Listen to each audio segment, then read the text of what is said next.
Everyone wants to be the favorite until they become the favorite. From the outside, the golden child appears to have everything: the praise, the approval, the opportunities, the recognition, the admiration. The family speaks proudly about them, teachers praise them, relatives celebrate them, their accomplishments are displayed, their successes are shared, their mistakes are minimized. To everyone watching, it looks like they won, but what if the favorite isn't free? What if the reward comes with a price? Welcome to episode 3. Today we're talking about the golden child. The child chosen to represent the family's ideal image, the child who becomes a symbol, a reflection, an extension of the system itself. The golden child is often seen as special, and in many ways, they are treated that way. They receive more attention, more validation, more encouragement, more investment.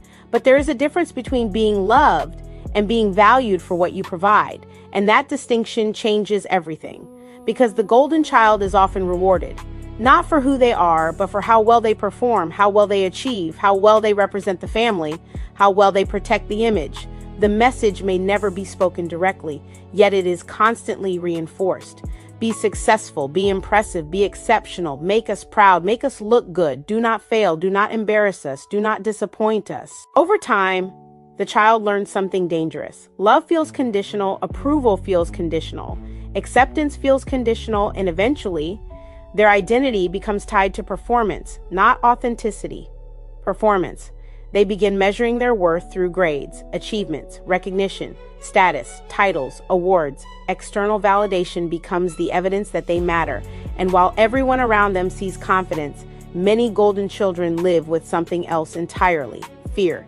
Fear of failure, fear of losing approval, fear of disappointing the people whose validation became essential to their survival. Because if your value is based on performance, what happens when performance declines? What happens when life becomes difficult? What happens when you fail? What happens when you simply want to be human? Many golden children spend years carrying invisible pressure. Pressure to be perfect, pressure to succeed, pressure to maintain an image that was never fully their own. Some become perfectionists, some become workaholics, some struggle with anxiety, some experience depression, some completely lose sight of who they are outside of achievement. Because they have spent so much time becoming what everyone wanted, they never had the opportunity to discover who they actually are. And perhaps that is one of the greatest tragedies of the golden child. Not that they were praised, not that they were celebrated, but that their authentic self was often hidden beneath expectations. The world sees the awards, the accomplishments, the polished image, but rarely sees the pressure underneath, rarely sees the exhaustion, rarely sees the fear, rarely sees the loneliness that comes from believing your worth must constantly be earned. The golden child is often envied, but envy only sees the rewards. It rarely sees the cost. And the cost can be enormous, because eventually, every human being encounters a moment where performance is no longer enough, a moment where achievement cannot answer deeper questions. Questions like, who am I without the approval? Who am I without the recognition? Who am I without the accomplishments? Who am I when nobody is watching? For many golden children, healing begins with those questions. Not because achievement is bad. Achievement is not the problem. Success is not the problem. Excellence is not the problem. The problem is believing that your value depends on them. Your value does not increase when you succeed, and it does not decrease when you struggle. You were valuable before the awards, before the achievements, before the recognition, before the expectations. And you remain valuable without them. The role may have rewarded performance, but performance is not identity. The role may have demanded perfection, but perfection is not humanity.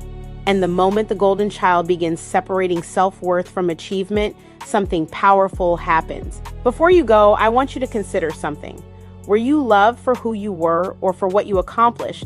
Those are not the same thing, because one says you matter because you exist. The other says you matter because you perform. One creates security, the other creates pressure. One allows you to rest, the other teaches you that rest is dangerous. One allows you to be human, the other teaches you that mistakes may cost you love. And if your value was tied to achievement for long enough, you may have learned to celebrate your successes while quietly fearing your failures.